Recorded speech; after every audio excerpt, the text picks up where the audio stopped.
New Year's weekend is almost upon us, and that means that Pack and I need to make some resolutions that we definitely won't hold on to. But it also means that Carolina needs to do the same thing. What are some resolutions the Tar Heels can make for the rest of the season? You are Locked On Tar Heels, your daily podcast on the UNC Tar Heels, part of the Locked On Podcast Network, your team every day. Hey there, it's Thursday, December 28th, 2023. Welcome into the Locked On Tar Heels podcast, the only daily North Carolina show out there. I'm your host, Isaac Shade, joined by our guy, Coach Pat Kilby, who's getting ready for a holiday tournament for his team. Pack, great luck to you and the guys as you get after that. We want to thank you, everydayers, for making Locked On Tar Heels your first listen or watch to get your team every day. This episode is brought to you by FanDuel. Make every moment more. Right now, new customers get $150 in bonus bets with any winning $5 money line bet. It's $150 if your team wins. Visit FanDuel.com/locked-on to get started. If you're new here, if you're a guest, welcome. We're so glad to have you. Come join the Locked On Tar Heels Discord. It's a great community, a great chat where we take what we're doing here and move it into other digital mediums where we're talking about Carolina stuff all day long.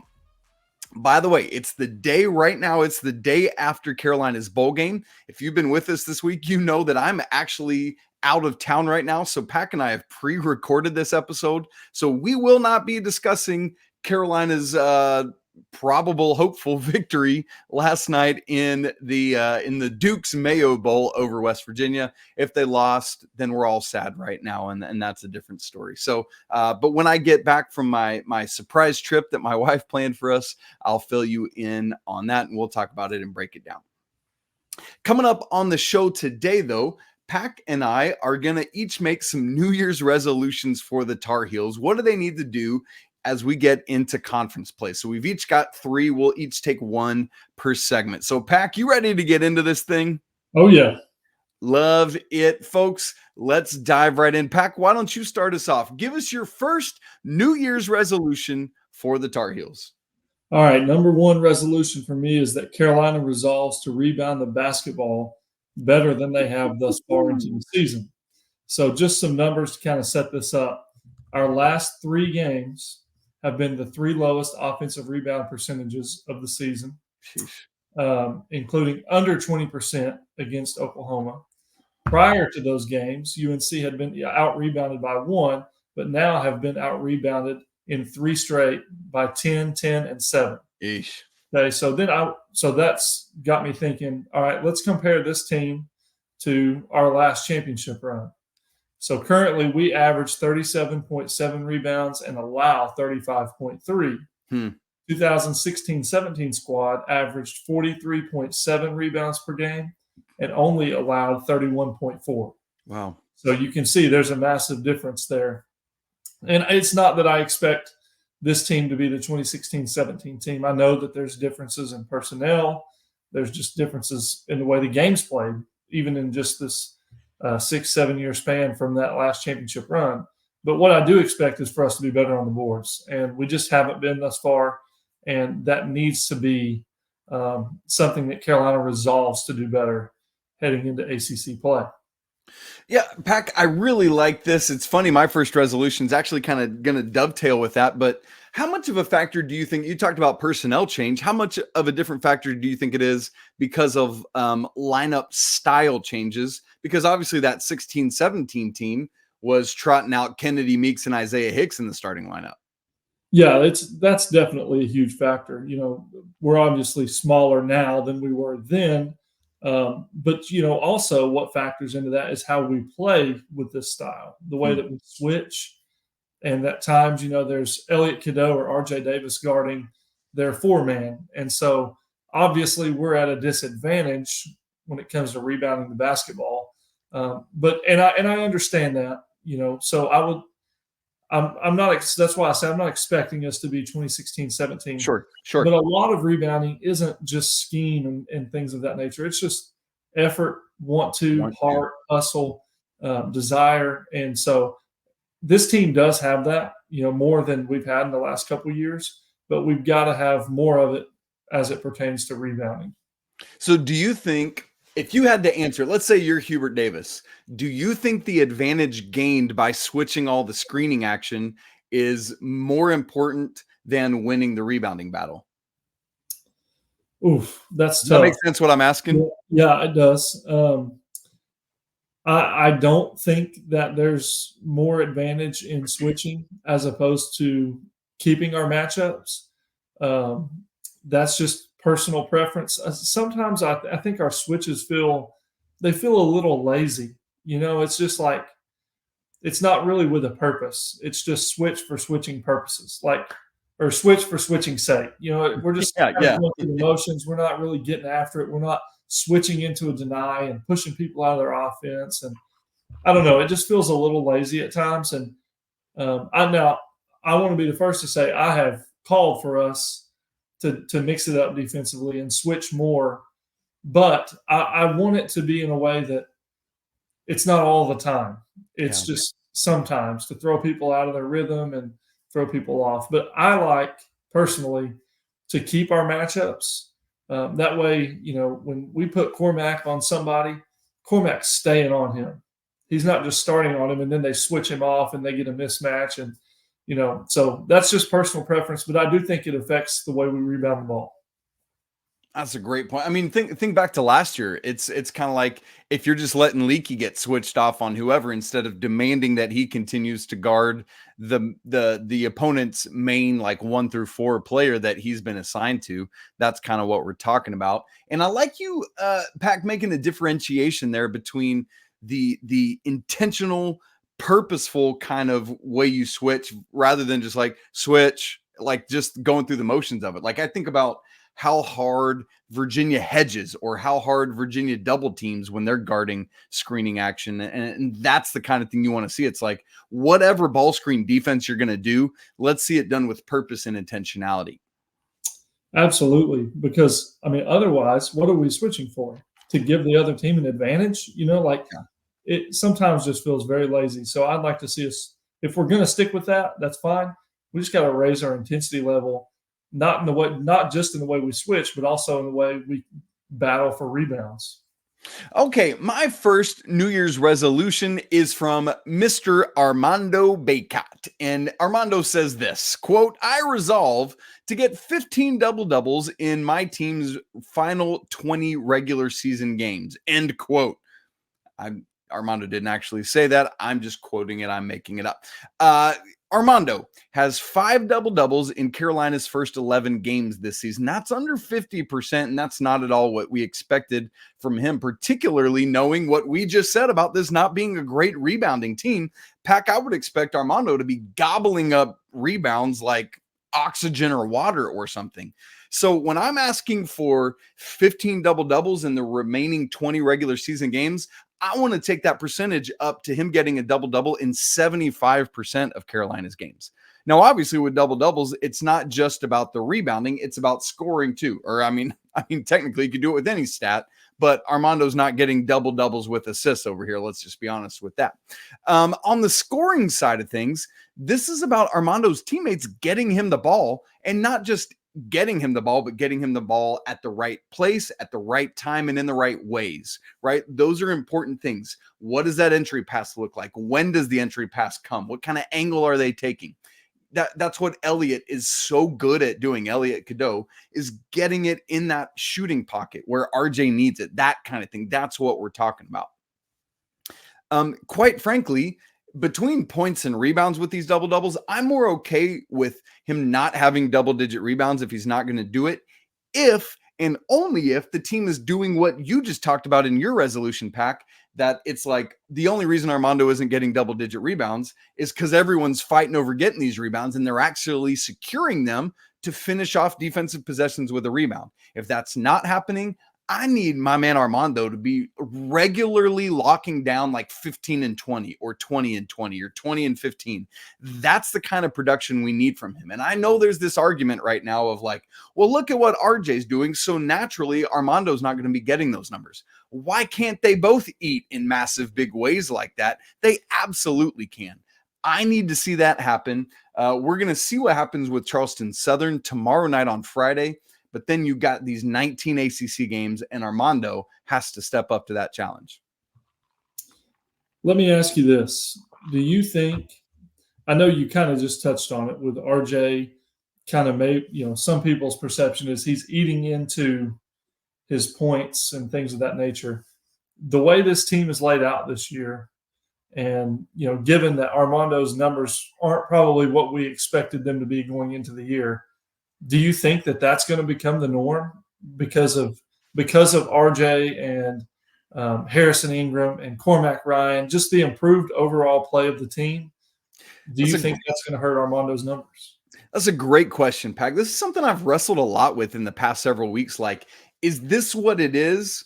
And is that because Armando's not performing? Is it because there's better balance? What is it because RJ's doing more and that just naturally eats into the pie? What is it? I think it's a mixture of all these things, but I do think that there's more there for Armando. And I think that's particularly with rebounding on both the ends, both the defensive rebounding and offensive rebounding. Some of it is as you take more threes, like as the game evolves in that way, there's going to be more rebounds that go out of his area. There's that side of it.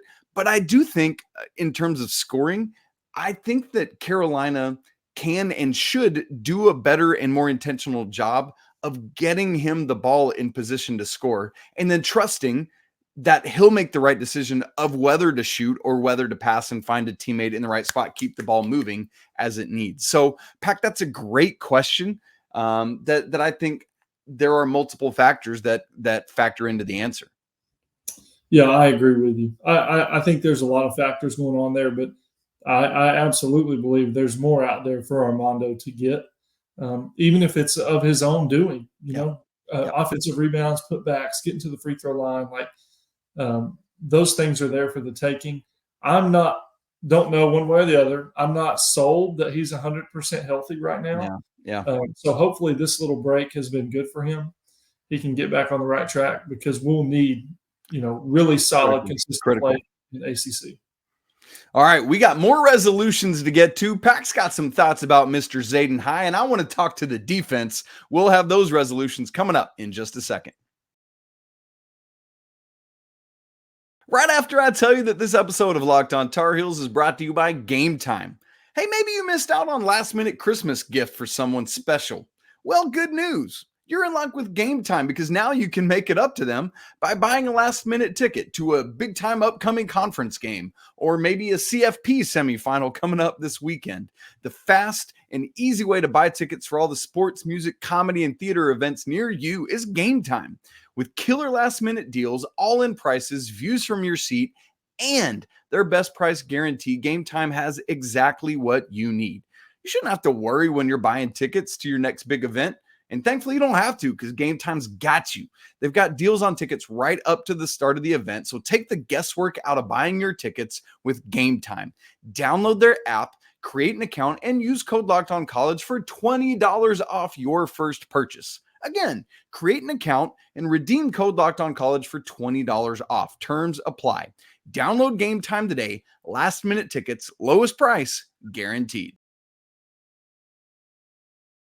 All right, Isaac Shade, Pat Kilby here with you today on Thursday, bringing you our New Year's resolutions for the Tar Heels. We've already done 2 dealing with rebounding and Armando Bacot. Pac, why don't you give us your next resolution? Absolutely, yeah. So secondly, I have that Carolina resolves to make Zayden High's playing time a priority moving into ACC play. Yeah. And here's the thing. All right, so I went and did a little bit of looking at the stats. Currently, Zayden is averaging 6 minutes per game. And he just makes too much of an impact when he's on the court, in my opinion, to be at 6 minutes per game. And here's the thing about him. He's not going to impact the points column. He's not really going to impact the steals column, the assist column, none of that. He's going to rebound the ball. He's going to play his tail off. He's going to win 50-50 balls. He's going to be a great teammate and work as hard as he can defensively. He knows his role. That's right. And he's willing to buy into it and play it to the best of his ability. That is not something you get all the time at this level. And At any level. at any level, you're right. At any level. A lot of times kids want bigger roles than what they are ready for or what they're good enough for. And the fact that we have something special in Zayden, he's willing to get in there and play his role, is fantastic. And so currently at 6 minutes, I think we need to resolve, Carolina needs to resolve to get him to double-digit minutes. And so the second kind of part of this resolution, where would those come from? And in my mind, they come from Withers. He's at almost 14 points or minutes per game. And so he's at 13.7. So if we can take his down to 10 and bump Zayden's up to 10, I think that's a win for Carolina. And if you look at what both of them have offered when they're on the court, I'm more willing to rock with Zayden because he's willing to play his role. And we're going to have him for the next 3 to 4 years. So let's get him some experience, start building him up now. I love that. Yeah. And here, Pac, what's awesome about it is against Oklahoma. They're playing a top 10 team, and he tied his career high with 12 minutes, which the other time he did it was against Lehigh in the second game of the season. So that's encouraging. I'm really interested to see how much time he gets against Charleston Southern. I think a lot of that, and Coach Rob and I are actually going to talk about this on the Friday show. A lot of that against Charleston Southern is going to depend on RJ and Harrison and Armando and Cormac and Elliot saying, hey, look, we're going to respect and honor our teammates well by taking care of business early in this game, so that these guys I would love it if Zayden got 15 minutes on Friday night. How great would that be? I mean, heck, more. I'm just saying that as a baseline.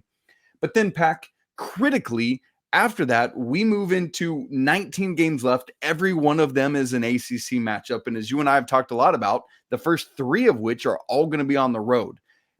He seems like the type of young man to me that is so composed that he's not going to be rattled by that moment. Why? Because a lot of what he's doing that you just laid out wonderfully is just about hustling. And that isn't affected by crowds yelling at you. In fact, that's spurred on by crowds yelling at you. I think what he's doing is repeatable night in and night out in a Rudy Notre Dame sort of way, where you just go out there and bust your butt and earn the respect of your teammates. Pac, I love this one. It's a great call. Let me move to my next resolution, which is something from the Carolina defense. We resolve to hold 15 of our 20 remaining opponents under 75 points by locking in defensively. And here's why I set that number at 75, Pac. In Carolina's first 11 games this season, they are 7-0 when allowing fewer than 75 points. They are just 1-3 when allowing more than 75 points. That lone difference was coming against Tennessee when the Vols just had that blitzkrieg in the second half thanks to Dalton Connect's ridiculous performance. And so, Pac, this is about a unit, an entire group locking in and saying, look, we know that we are an elite offensive unit, and so we have to do things defensively to keep taking steps forward. Pac, I think this team, based on their athleticism, based on what they can do, based on their length, based on how they can bother people, based on how Seth Trimble can get up into guys, I think this is a team that could be a major problem for opponents defensively. Absolutely. Yeah, they can. And when you look at kind of the blueprint that's been set in the past of Carolina's championship teams or championship level teams, they've kind of been a lot like this team. They have that offensive eliteness to them, and the defense kind of comes along as the season goes. And that's why I like your resolution for the defense so much, is that would be them taking that next step. And when you look at it, I mean, I know that it's a very offensive-minded game now. 75 points is doable. That's not asking too much. That's more than doable. And so if we continue to be as good as we've been offensively and take this step forward defensively, then that just raises the ceiling for where this team can really go. Yeah. And as you look at the ACC, and Pac, I know you're going to have a resolution about the conference here in a minute, but there's not too many teams as you just said, when you look at 75 points, it's Duke probably challenges that. Miami probably challenges that. ain't many other teams, maybe Clemson, ain't many other teams that is like, I just don't know that we can hold them under 75. Now, obviously, Virginia is different because of pace of play and all that, but Pack, that's a great point. Now, we do want to get to our last two resolutions each. Pack does have one for a conference-wide look, and I got one for our guy, Cormac Ryan. We'll get to those in just a second. Right after I tell you that this episode of Locked On Tar Heels is brought to you by FanDuel.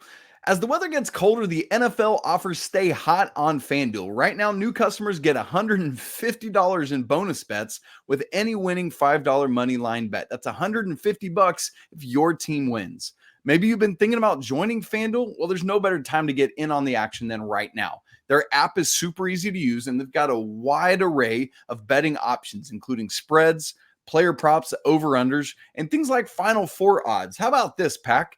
Carolina is 9th in the country in the AP poll right now. So they're probably way up in FanDuel's Final Four odds, right? No. Carolina right now is 13th at plus 950, tied with Auburn and Michigan State. But you know what I say? Let's not get mad about that. Let's take advantage of it and utilize these odds, get in there on that action. Or you can get in on the NFL action. If you want to do either of those things, visit FanDuel.com/lockedon. FanDuel, official partner of the NFL. All right, Pack, let's wrap up our conversations on New Year's resolutions for the Tar Heels as we move into 2024. Why don't you hit us with your last one? All right, my third and final resolution for Carolina is that they make the ACC matter again. And so here's kind of the stats behind it. It's felt to me like it's been an eternity since the ACC has truly mattered, like the regular season games. The last time we outright won the ACC was 2016-17 when we won the national championship. Since 2019-2020 season, Carolina has finished 13th, 5th, tied for 2nd, and 7th in ACC play. And that to me that's not acceptable, honestly.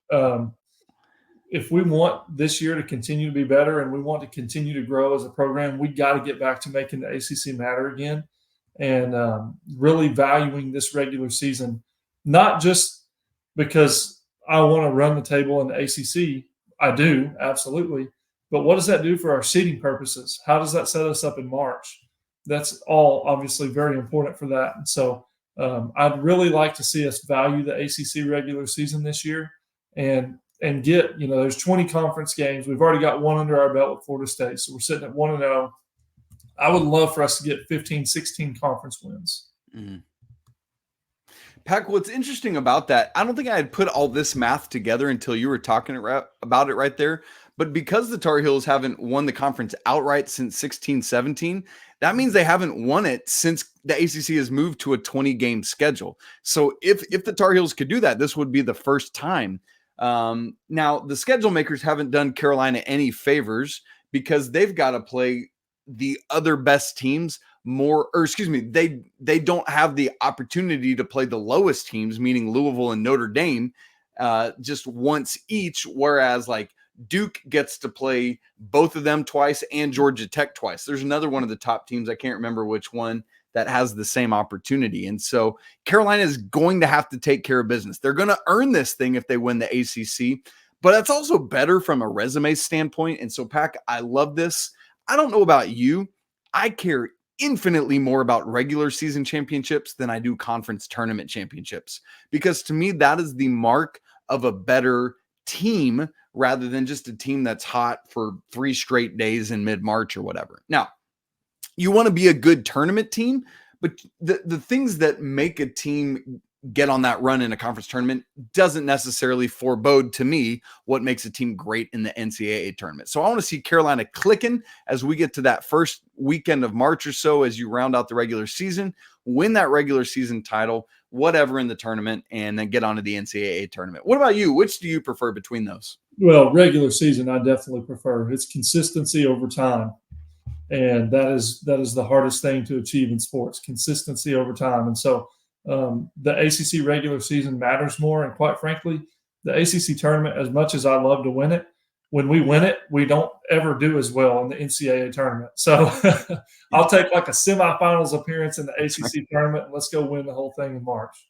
100%. All right. My final resolution for the Tar Heels is for our guy, Cormac Ryan. He says this, quote, and again, this is made up, by the way. Don't go. Well, Isaac said to Cormac Ryan. Said, no, Isaac made this up for Cormac. Quote, I resolve to be a great teammate and a terrible opponent, end quote. Here's what I mean. Think about Tyler Hansborough. He's this dude that I know it's hard for us to see it as Tar Heels, but you absolutely love having Tyler Hansborough on your team. But he's the type of player that you loathe to play against if he's your opponent. It's like, oh, seriously, 50 again? I can't stand that dude. You can think of so many examples of players on other teams like that, like the guys that just get under your skin. Think about I felt this way after Carolina played UConn a couple weeks ago with Cam Spencer. He's a dude I would love to have on my team because he's just got that edge and that grit, and he's an awesome basketball player. But him getting up into Armando, I was like, who does this guy think he is? Let's, like that kind of thing. That's what I love for Cormac Ryan to do. And I just want him to go in on that even more as we get into ACC play. Carolina is just better when he is that type of dude, when he's playing with that edge. And he, unlike a lot of less seasoned players, knows how to get to that edge without taking it too far, like Grayson Allen would do, for example, or Draymond, that kind of thing. So he's the kind of guy that you want on your team, and opponents and opposing fans hate to play against. What do you think, Pac? Oh, 100%. Yeah. When you were talking about guys that you would want on your team but loathe to have playing against you, I immediately started thinking about a lot of Duke guys that I've just not been able to stand over the course of my time as a Carolina fan. But then I realized I wouldn't want any of them on my team. But no, I agree. I think Cormac, I think he's starting to buy into that a lot. And I think he plays better when he has kind of that villain role. And it's like you said, it's not going too far, but it's playing with an edge. It's playing with a fire. It's playing with a chippiness that brings energy to our team and drains energy from the other team. And I think when he's doing that, he's playing better, because he's not thinking so much. He's not thinking about how he hasn't shot the ball, just exceptionally well. Now he's starting to get back on the right track, but he's just doing his thing for his team. And when he's doing that, man, that makes him really, really good. And it makes Carolina a lot better. Pac, this has been a lot of fun having this conversation. I got to go now and legitimately figure out my New Year's resolutions for 24 and then quit them all by early February, I'm sure. Folks, it's great to be together today.